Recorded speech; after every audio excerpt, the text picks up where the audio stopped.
हमारी जो समस्या है उसके अंदर ही समाधान मिलेगा, क्योंकि समाधान था पहले, फिर समस्या आई। समाधान के बारे में तो पता ही नहीं कि क्या समाधान क्या था। हाँ, पता लगा तो पता नहीं लगा, इसका मतलब ठीक था ना। अपन ने प्रश्न भी तो नहीं उठाया उस पर, जो पता नहीं था उस पर अपन विचलित भी तो नहीं हो रहे हैं, परेशान भी तो नहीं हो रहे हैं उससे। एज इट इज यथावत था, अब कुछ हुआ उसमें, उस पर ही हुआ। अगर ये हुआ वो वैसे ही चला जाए तो वापस वही स्थिति आ जाएगी ना। पर जो जीवन जीने के ढंग में जो ये जो आप समस्या की जो बात कर रहे हैं, हाँ, तो ये कब शुरू हुई इसका भी पता नहीं। हाँ, ये जो अब समस्या की देखो जो बात ये कर रहे हैं, क्रिया कैसे चलती है, क्रिया के बारे में थोड़ा विचार करते हैं, छानबीन करते हैं इसकी। हमारी जो 5 ज्ञानेंद्रिय है ये क्रियाशील है, और इनकी गुणवत्ता इनकी है ना, जिसके लिए बनाई गई है, जिस फॉर्म में ये वर्किंग करनी चाहिए ऐसा कर रही है ये तो शुरू से सेटअप है पूरा देह तंत्र में। जैसे आँख है वो देखती है, देखने का काम है इसका, क्रिया करती है देखने की, ये कर्म नहीं है। हाँ, क्रिया। कर्म और क्रिया में बहुत अंतर है, क्रिया कर्म का बहुत सूक्ष्मतम रूप है, ये आप ध्यान रखना। कर्म कब बनेगा ये अपन इसी में समझेंगे, ये क्रिया कब कर्म बन जाती है, वरना क्रिया तो चल रही है सब में। कोई कर्म नहीं भी कर रहा है तो भी क्रिया चल रही है, ठीक है ना। तो क्रिया जो है इसकी इकाई है कर्म की जो सूक्ष्म है, बहुत सूक्ष्म है, वो उसकी छानबीन कर रहे हैं अपन। तो अपन ने जो है आँख से कोई चीज़ देखी, एक कार देखी आपने, ठीक है, देखते ही पसंद की चाह पैदा हुई आप में। क्या हुआ? उस क्रिया की वजह से ऐसी कार मुझे भी चाहिए, पसंद किया आपने, ठीक है। पसंद के बाद में फिर आपका प्रयास शुरू हुआ। क्या हुआ? प्रयास, उसको पाने के लिए प्रयास। तो पाने से पहले प्रयास है, प्रयास के बाद में पाना। आपने देखा, पसंद कर लिया और आपको मिल गई, ऐसा नहीं होता है। ये जो क्रमबद्धता है ना, इसमें एक के बाद एक आएगा।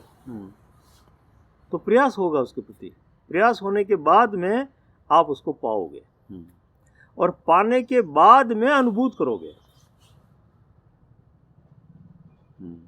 उसकी जो भी सुख सुविधा है, जो भी उसका चलना फिरना, जो भी आप संवेदना आपकी महसूस करोगे ना, वो पाने के बाद होगी। तो इस तरह से क्रिया का जो क्रम अंदर चलता है। अब कर्म कब बनता है? उसी क्रिया को आपने इतना मतलब जो है चारों तरफ से बाउंडेड कर दिया, या उसको अपना लिया, या उसी में आप गुल मिल गए और सब चीज़ों से ध्यान हटा दिया। चीज़ें तो और भी देख रही है, अभी भी क्रिया कर रही है आँख तो है, देखना, पसंद करना, प्रयास करना और पाना, ठीक है ना। उसमें पसंद करना, प्रयास करना और पाना, इससे हट करके देखना तो निरंतर चालू है। ये नहीं हो भले कोई बात नहीं, लेकिन देखना हमेशा वो क्रिया चालू है। अब उसमें आप इन तीनों चीज़ों को, कौन सा, प्रयास, पाना, पसंद करना, प्रयास करना और पाना, ये फिर बाद की बातें हैं। ये फिर कर्म में आ जाती है। यहाँ से कर्म अब शुरू हो रहा है धीरे धीरे, ठीक है ना। और इसी बात को आपने पूरी तरह से पकड़ लिया तो फिर आप उसी वे में चल जाएंगे। वो कर्म जो है चारों तरफ चलता रहेगा, और उसमें आप जो है गटाबड़ी करना या उसमें और कोई मतलब जोड़ तोड़ करना, ये आप चलता रहेगा। अब मतलब वो अब बाउंडेड हो रहा है। अब बात की जो और भी चीज़ें देख रही है, क्रिया तो चल रही है आँख की, लेकिन और चीज़ों से आप बाउंडेड नहीं है अब, क्योंकि एक में आप एक को कर्म बना करके उसमें फंस गए, आप चल रहे आप, इसलिए दूसरी विधा आप देख नहीं पाएंगे। और देखते भी हैं तो नज़रअंदाज उन पर फोकस आपका आपके कर्म पर होगा, आपने जो चुन लिया ना उस पर होगा, और उसी पर आप चलते रहेंगे। ये मतलब है।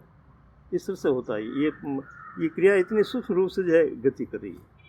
अब अपन देखते हैं, प्रश्न उठता है कि अपन उलझ गए इसमें कर्म करते हुए, किसी एक की तरह बाउंडेड हो गए। अब अपन कैसे क्या करें, कैसे निकलें बाहर, ये एक प्रश्न आता है। भाई शुरू में तो कर लिया एहसास करने के लिए, लेकिन अब घबरा गए हम, अब अति हो गई, अब अपन जो है परेशान और इससे निकलना चाह रहे हैं। इससे निकलेंगे तो ही जाकर के दूसरी कोई चीज़ देखेंगे और फिर वही पसंद, प्यास और पाना दूसरी के लिए होगा। उसको छोड़ेंगे तो होगा, छोड़ने के बाद ही मतलब जो है अपना वापस जो है उस तरफ मूवमेंट होगा, उस तरफ गति होगी अपनी, ठीक है ना। तो अब ये जो समस्या, जो परेशानी हो रही है पाने के बाद में, जो कर्म उसी में अपन उलझ गए हैं, उसके लिए फिर वापस रिवर्स देखना पड़ेगा आपको, कैसे क्या हुआ, ये कैसे क्या हुआ। तो वापस रिवर्स जाएंगे तो क्या होगा, एक तो पाया अपन ने, ये कहीं खो नहीं जाए, ये बंधन है, और एक बार बार उसी का प्रयास करें तो दूसरे जो आयाम है उसके प्रति प्रयास नहीं हो रहा अपना, ये भी एक जकड़न हो गई। और तीसरा है पसंद, इसको पसंद कर लिया तो हम इससे जुड़ गए, संपर्क में आ गए, है ना। तो फिर दूसरे को पसंद नहीं कर सकते भाई, इसको मौका दें तो पसंद करें ना दूसरे को, वरना देखने की क्रिया तो चल ही रही है। अब इन तीनों का आपने जो है तरीके से निपट लिया, अब वो क्रिया जो देखने की वो फ्री हो गई। इन तीनों आयामों से हम निकल गए तो देखने की क्रिया वो जो निरंतर चल रही है, इस कर्म के बावजूद भी, तो इस कर्म से जो जिसमें हम परेशान हो रहे हैं वो निकल गया, और फिर कोई दूसरा अपन जो है चाहे तो अब उसमें फंसे या न फंसे, उसकी क्या गुणवत्ता है, क्या करेगा या क्या नहीं करेगा, वो विचार करके अपन कर सकते हैं। अब उसमें अपना विचार अपन डाल सकते हैं। फर्स्ट में जो हुआ ना, वो जो अनुभूति हुई फर्स्ट की, जो कर्म बन करके, उनको अपन जो है अब सचेत होकर के देख सकते हैं। लेना न लेना, पसंद करना न करना, क्या क्या इसमें होता है, क्या क्या नहीं होता है। अच्छा, अपने में नहीं हुआ है कोई बात नहीं, लेकिन कोई कर रहा है, कोई उस क्रिया में बंधा हुआ है दूसरी प्रक्रिया में, उसकी क्या हालत हो रही है, उसको देख करके हम समझ सकते हैं। ये तरीका निकलना समस्या में, इसी समस्या में समाधान भी पड़ा हुआ है, पर वो छानबीन करनी पड़ेगी, ये बात है, ये तरीका है। जहाँ चीज खोई है वहीं तो पड़ी हुई मिलेगी ना अपने को। तो अब जैसे कि क्रिया हो रही है, क्रिया के बाद की जो स्टेप है आई कर्म के लिए, हाँ, तो उनमें रहते हुए उनको वो अपने जीवन जीने के तरीके में या अपनी जीवन शैली में वो बाधक नहीं बने। जैसे कि जो अपन ने देख लिया, बाधक नहीं बने, बाधक बनेगी या नहीं बनेगी हमें कैसे मालूम है। ये हमने तो कर्म का रूप जब उसने लिया, उसके साथ जुड़े रहे, और उसकी जो भी मतलब जो है प्रभाव आए, उससे हम बाधक या नहीं बाधक होने की बात कर रहे हैं ना। पहले तो मालूम पड़ेगा ही नहीं, पहले तो अपन मतलब जो है दूसरों को देख करके ये अच्छा है, दूसरे लोग ऐसा कर रहे हैं तो मैं भी करूं। तो अब दूसरा कोई चुनाव करेंगे अपन, तो पहले दूसरों को देखना पड़ेगा कि वो किस स्थिति में। अब हमने पहला जो चुनाव किया वो भी दूसरों को देख करके किया। वो बड़े मस्त लगे कार में, बड़े आराम से घूम रहे हैं, बड़े हंस खेल रहे हैं, तो अपने को लगा कि अपने भी इसका क्यों नहीं आनंद लें, क्यों नहीं इसका मजा लें, देख करके तो किया ना। तो देखने की क्रिया तो निरंतर चल रही है, ठीक है ना। तो दूसरे एस्पेक्ट का अपन अनुभव करेंगे तो उसमें भी हमें उसके साथ रहना पड़ेगा, थोड़ा गुजरना पड़ेगा उसमें, तब जाकर के हम प्रभावित होंगे। उन प्रभावों में अनुकूल क्या है और प्रतिकूल क्या है ये मालूम पड़ेगा, गुजरे बिना मालूम नहीं पड़ेगा। और उसी में निकलने का भी तरीका है, जिसमें हम गुजर रहे हैं ना, उसी में निकलने का तरीका है। अगर आप सही ढंग से इसकी छानबीन करते रहे, सही ढंग से अवलोकन करते रहे, तो निकलने का तरीका भी उसी में पड़ा हुआ है। क्योंकि निकले हुए ही हम उसमें गिरफ्त हुए हैं, निकले हुए ही गिरफ्त हुए, गिरफ्त बाद में आई, पहले निकले हुए ही थे, उस स्थिति पर चले जाएंगे, ऐसा होता है।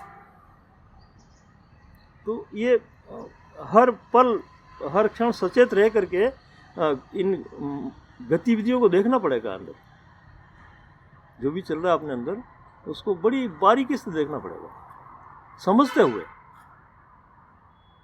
खाली देखना ही नहीं है, समझते हुए। समझते हुए का मतलब देख रहे हैं और इसके क्या क्या मतलब जो परिणाम आए, क्या हमारे अनुकूल आए, क्या प्रतिकूल आए, कहाँ हम जकड़ गए, कहाँ हम इसमें गिरफ्त हो गए, कहाँ आज़ाद रहे या नहीं रहे, कितना प्रभाव पड़ा, ये सब बातें बारीकी से देखनी पड़ेगी। तो उसी में समाधान भी पड़ा, समाधान इसी में है। इसी में है। अलग से आप ढूंढेंगे तो अलग एक और आपने परिस्थिति पैदा कर दी। इसके अलावा अलग आप विचार करेंगे ना तो अलग आपने विभाग खोल दिया और आप उलझते जा रहे हो, आप निकल नहीं रहे हो। भले ही मन को आश्वासन दे रहे हो आप, या कोई अन्य बताने वाला आश्वासन दे रहा है, लेकिन वो आपकी समस्या को दूसरा नहीं बता सकता और दूसरा निकाल भी नहीं सकता, क्योंकि आपने किस ढंग से उसका मॉडिफाइड किया है, किस ढंग से आपने उसको संचय करके और उसका जो है पूरा सर्किट बनाया है, ये आप ज़्यादा जानते हैं। जो समस्या में है वो ज़्यादा जानता है और सारे प्रभाव भी उसी के पास में है, और वही तौर तरीके उसमें थोड़ा सा धीरे परख करके ठंडे दिमाग से धीरे धीरे बड़ी पैनी दृष्टि से उसको देखेगा, वो निकल जाएगा।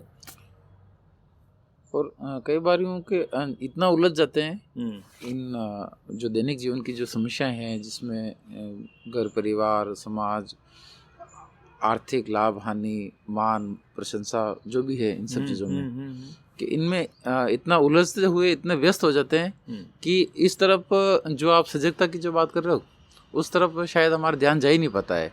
जैसे कि मैं आज दिन भर की मेरी कार्य की व्यस्तता की पूरा एक शेड्यूल बनाऊं, उसमें मैं लगातार काम में काम लगा रहा हूँ, तो मेरा दूसरी तरफ ध्यान ही नहीं जाएगा कि मैं मतलब थोड़ा सा मैं फ्री रहूँ तो मैं सोचूं कि मैं फंसा हुआ हूँ, मतलब फंसे हुए उस पर भी नज़र नहीं जाती है। इसमें एक बात और अपने को समझनी है, वो ये है कि समाज में कोई भी घटाबड़ी हुई, उतार चढ़ाव हो, उसमें हम फंस गए, या मित्रों में फंस गए, या किसी प्लानिंग में फंस गए, है ना। ये फंसावट की जो बात आ रही है ना, उसमें हम जो उसमें गुजरे तो एक छवि भी बनाते गए हम हमारी, कि मैं इस तरह का हूँ, इस तरह से मतलब सामाजिक व्यक्ति हूँ, इस तरह से दूसरों का भला करने वाला हूँ, या कोई अवरोध आ जाए तो इस तरह से मिटाने वाला हूँ, ऐसी मेरी छवि है, अन्य से मैं अलग हूँ, कोई विशेष हूँ। ये जो छवि है जब तक हमारे साथ में रहेगी तब तक हम अन्वेषण नहीं कर पाएंगे। छवियाँ आड़ है, और वो छवियाँ हमारे व्यस्तता का कारण भी रहेगी। वही तो कारण बन रही है ना। जितनी छवियाँ आप बनाते जाओगे उतना आप व्यस्त होते जाओगे, उतने फंसते जाओगे, क्योंकि उनको आपको बरकरार रखना है, मेंटेन रखने के लिए। जबकि ये समस्या और परेशानी उसी में से आ रही है, लेकिन फिर भी आप उनको मेंटेन रख रहे हो। तो मेंटेन रख रहे हो तो जहाँ से परेशानी आ रही है उसी को मेंटेन रख रहे हो, तो फिर परेशानी कहाँ जाएगी? आएगी, वो तो बढ़ेगी। ये सोचना होगा, समझना होगा, बहुत धीरे से, बहुत गंभीरता से, ये तो कैसे बनी, क्या कारण थे। जो छवियां अपन बना रहे हैं बन जाती है और उनको मेंटेन रख रहे हैं। बन जाने के बाद में जो उनके एहसास होते हैं ना, वो अपने को पसंद करते हैं अपन उनको, और वो पसंद लगाए रखते हैं उस पर। ये छवि है, लोग पसंद कर रहे हैं इसको मुझे बनाए रखना है। तो अब इससे मुझे क्या तकलीफ हो रही नहीं हो रही उस पर ध्यान नहीं देते अपन। छवि को इसलिए बनाए रखते हैं कि मैं वैसा का वैसा मेरा स्टैंडर्ड बना रहे, इसलिए पकड़े रखते हैं उसको, और उसी में सब गड़बड़ जाला भरा हुआ है। तो छवि टूटने पर कोई असुरक्षा का भाव आता है, जैसे कि मैं इस तरह सुरक्षित आप छवियों को करना चाह रहे हो ना, इसलिए असुरक्षा का भाव आएगा कि मेरी छवि टूट गई तो फिर दूसरा किस प्रकार से मुझ पर आक्षेप करेगा, या कैसे आक्रामक होगा, कैसे क्या होगा। और होगा तो सही होगा, वो तो जिस ढंग से आप उसके सामने पेश है उस ढंग से ही पहचानता है आपको, तो आपकी छवि से पहचानता है, वो आपको नहीं पहचानता है। तो आपकी छवि जो ही घटी बड़ी, उसकी नजर है छवि पर, तो वो अपना रोल का अदा करेगा वो, और उसमें आपको फिर चिंता होगी कि मेरा गट बढ़ रहा है, जबकि हो रहा है छवि में सब, आप में और उसमें कुछ नहीं हो रहा है। दोनों छवियों पर जो है आक्रामक हो रहे हैं। छवियों का ये जो संघर्ष चल रहा है बस। तो जो ये कि मेरी छवि टूट जाएगी तो कोई मेरे ऊपर हावी होगा या मुझे ऐसा कुछ हाँ, करेगा, वो छवि की वजह से असुरक्षा की भाव आ रहा है। भावना पैदा हो रही है। बिल्कुल। तो कहीं ऐसा है कि मतलब सीधा सीधा छवियों को तोड़ने निकले तो वो कर नहीं पाएंगे, इतनी हिम्मत भी नहीं है और इतनी समझ भी नहीं है। तो छवियों से पहले भी ऐसी कोई चीज़ है जिसको समझ के अपन खुद को बेहतर बिल्ड कर ले अपने आप में? हाँ, छवियों से पहले ऐसी कोई चीज़ है, वो निकलेगी छवियों को देखते देखते ही। देखते देखते। हाँ, छवियों के अंदर ही है वो भी। अच्छा। ये कैसे बनी है, किस तरह से बनी है, ये हाँ। कहाँ तक मार करती है, इसको मैंने आगे पीछे कर दिया तो इस पर क्या क्या आक्षेप होंगे, अगले वाला क्या सोचेगा, तो ये हम देखते हैं।